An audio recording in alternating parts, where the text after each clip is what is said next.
The shadow of Anubis in ancient Egypt. Death was not the end. It was a passage delicate, sacred, and watched over by a silent guardian.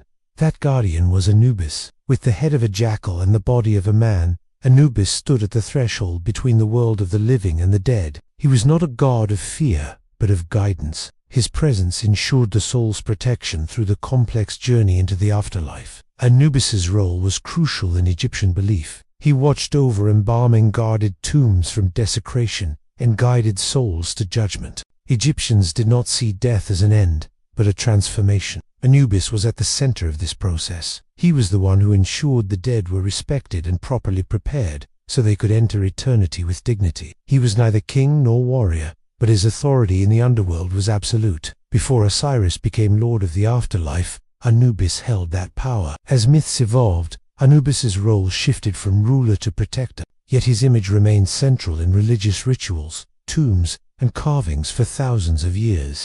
Worship of Anubis began as early as the First Dynasty. He was depicted as a sleek black jackal, or a man with a jackal's head, often shown attending to the dead. The color black did not represent evil, but rebirth like the fertile black silt of the Nile. To Egyptians, this symbolism was powerful. Anubis was not a creature of decay, but of renewal. The choice of a jackal was deliberate. Wild jackals were scavengers that roamed near cemeteries. To ancient minds, a divine jackal was the only force strong enough to keep such creatures away. In this, Anubis was both feared and loved a god who could walk where no mortal dared. Through this chapter, we set the tone for exploring Anubis, not as a myth, but as a vital figure in Egypt's understanding of death and eternity. He is not only a funerary god, but a bridge between body and soul, time and timelessness, flesh and spirit. In the following chapters, we will uncover his birth, duties, symbolism, and legacy, revealing the deeper layers of a god who stood in the silence between life and what comes after. The origins of Anubis, born of silence and shadow. Anubis did not emerge from light or glory. His birth was wrapped in secrecy, sorrow, and betrayal fitting for a god who would rule the realm of the dead. In early Egyptian beliefs, Anubis was thought to be the son of Ra, the sun god. But as mythology evolved, his parentage changed. He became known as the son of Nephthys and Osiris, conceived under unusual and tragic circumstances. Nephthys, goddess of mourning and sister of Isis, was married to Set, the god of chaos, but she did not love Set. In disguise, she approached Osiris, her sister's husband. From this union, Anubis was born. Fearing the wrath of Set, Nephthys abandoned the child in the wilderness. There, he was discovered by Isis, who raised him with kindness and devotion. This origin story reveals the emotional complexity behind Anubis's character. He was the child of grief and deception, but also of compassion and redemption. Raised by Isis, goddess of life and healing, Anubis grew up surrounded by both death and devotion. It shaped him into a god who did not punish, but protected. He understood the sorrow of endings and the sacredness of transitions. Anubis's jackal head was deeply symbolic. Wild jackals were common scavengers in ancient Egypt, often seen lurking around burial sites. Egyptians feared these animals would disturb graves, meaning to decay or the royal child. He was revered across Upper Egypt, especially in the city of Sinopolis, meaning city of the dog. There, priests of Anubis conducted elaborate funerary rituals, donning masks with his sacred face. By giving Anubis the form of a jackal, they reversed this fear. Instead of desecration, the jackal became a guardian. His image was carved into tombs to ward off evil and ensure peace. His story is one of acceptance and duty, guiding every soul through darkness toward eternal light. In his earliest form, Anubis was known as Impu or Ompu. Before Osiris became the ruler of the underworld, Anubis held that position. He was the original judge and guardian of the dead. But as Osiris rose in popularity, Anubis willingly stepped back, taking the role of protector and him. This selfless transition reflects his character, silent, dutiful, and unwavering in purpose. In Anubis, the Egyptians found not only a god, but a comforter born from shadow, but never consumed by it. Guardian of the dead, Anubis, and the ritual of embalming. To the ancient Egyptians, the journey after death was not spontaneous. It required preparation rituals, sacred knowledge, and divine guidance. At the heart of this process stood Anubis, the embalmer god, the one who preserved not just flesh, but dignity. He did not merely represent death, he made death sacred.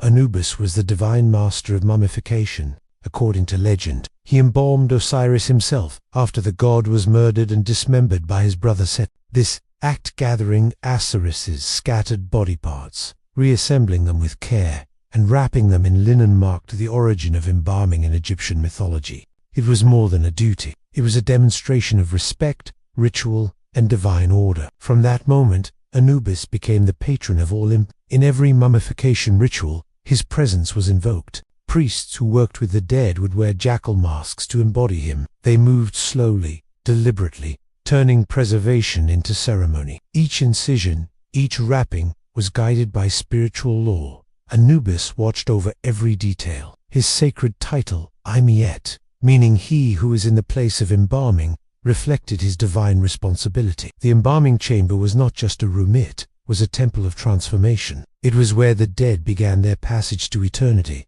and Anubis was the first to greet them.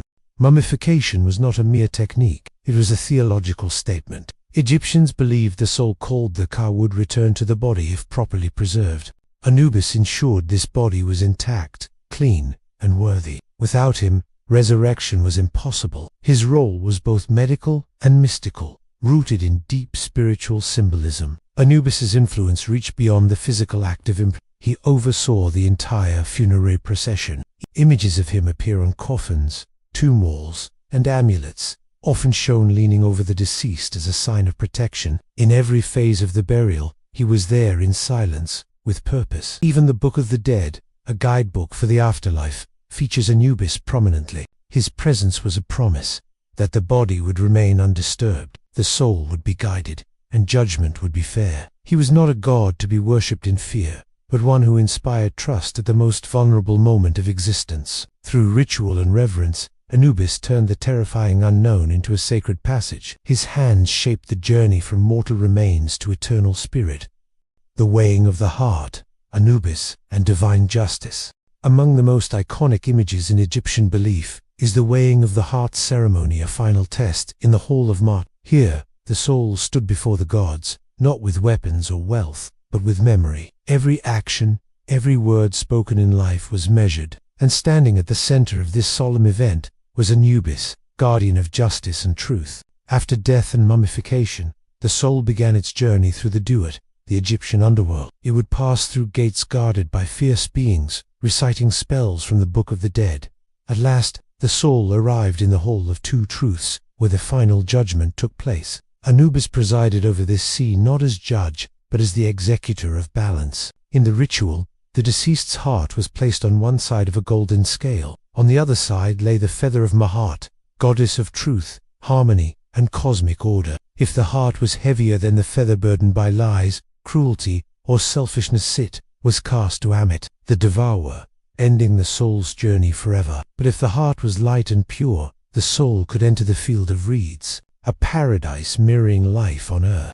Anubis ensured the scales were accurate, untouched by corruption or emotion. He monitored the balance with calm neutrality. His presence reassured the dead that judgment would be fair. He represented the divine function of law, not as punishment. There were no confessions, no forgiveness, only the truth of one's actions mattered. Anubis's role was essential because only he could guarantee impartiality. But as protection for the order of the universe, the ancient Egyptians viewed this process with both fear and hope. Unlike modern religions, where mercy may override law, the Egyptian afterlife was based strictly on truth. Was not only protector of the dead's body, but defender of the soul's right to be judged fairly. In a world ruled by Ma'at, his duty was sacred. Without him, chaos would reign in death, as it did in life. He is often depicted in papyrus scrolls and tomb paintings, with his hands adjusting the scale, or standing beside the scribe god Thoth, who recorded the outcome. This collaboration symbolized justice upheld by both divine action and eternal record.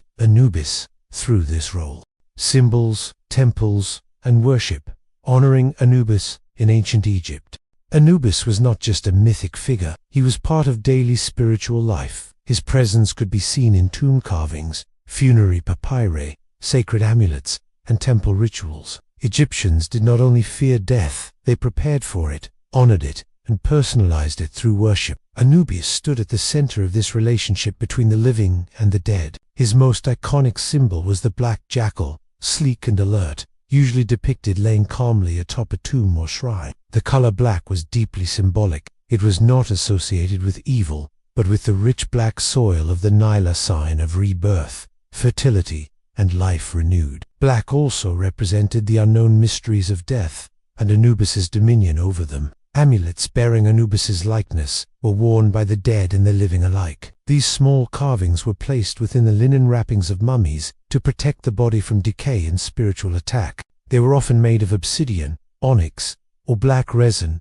materials chosen for both beauty and symbolic power. Temples dedicated to Anubis were not as grand as those of Ra or Ammon, but there were sacred spaces of precision and purity. The most well-known was located in Sinopolis, the city of the dog, where priests performed embalming rituals under strict codes. These priests, trained for years, were considered purifiers. Before handling the dead, they bathed multiple times daily, shaved their bodies, and wore clean linen. During certain festivals, statues of Anubis would be carried in procession. These effigies often had movable jaws and painted eyes, designed to look alive. Offerings of incense, oils, and bread were placed before him, asking for his continued protection of ancestors and assurance of a smooth journey into the afterlife. Even in private homes, small shrines to Anubis were not uncommon. Families would light lamps and leave offerings near tombs, invoking his presence, not with fear, but respect. They believed he walked between the worlds, keeping watch where no one else could. Though his worship diminished with the rise of Osiris and other solar deities, Anubis's image remained. His symbols outlasted empires, carried forward by tomb artists, funerary texts, and generations of mourners who saw in him a guardian worth trusting. Legacy of Anubis. The eternal watcher, though the temples of ancient Egypt have fallen and the Nile no longer carries sacred barges, the image of Anubis has endured. His form still haunts the modern imagination, the black, jackal-headed god standing vigil over tombs and spirits. But beyond statues and paintings, his legacy is preserved in the very way humanity thinks about death, burial, and remembrance. As Egypt changed through dynasties and foreign rule, Anubis's position shifted. By the time of the New Kingdom, Osiris became the central figure of the afterlife, taking the throne of the underworld. Anubis, once its sovereign, stepped into a quieter role, still essential, but more focused. He became the psychopomp, the one who guides rather than judges. Yet this did not diminish his influence. His presence remained vital in all rituals concerning death. In every funeral, the imagery of Anubis appeared. Tomb builders carved him into stone with precise care. Mourners whispered his name when placing amulets on a loved one's chest. Even after Egypt came under Greek and Roman control, depictions of Anubis persisted sometimes, blended with the Greek god Hermes as Hermanibis.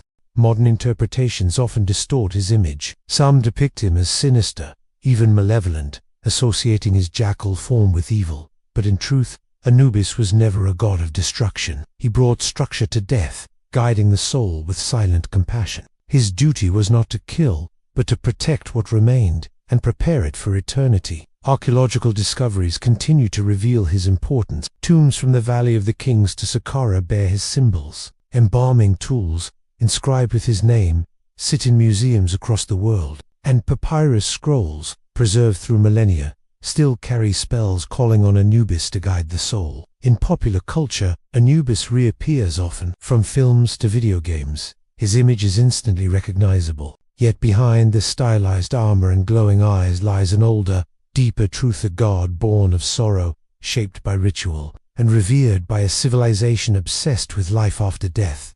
In every whisper of linen against bone, in every candle lit beside a grave, Anubis still lingers, not as a god of fear, but as a timeless figure of trust. For as long as humanity buries its dead with reverence, the black jackal will watch, faithful and eternal.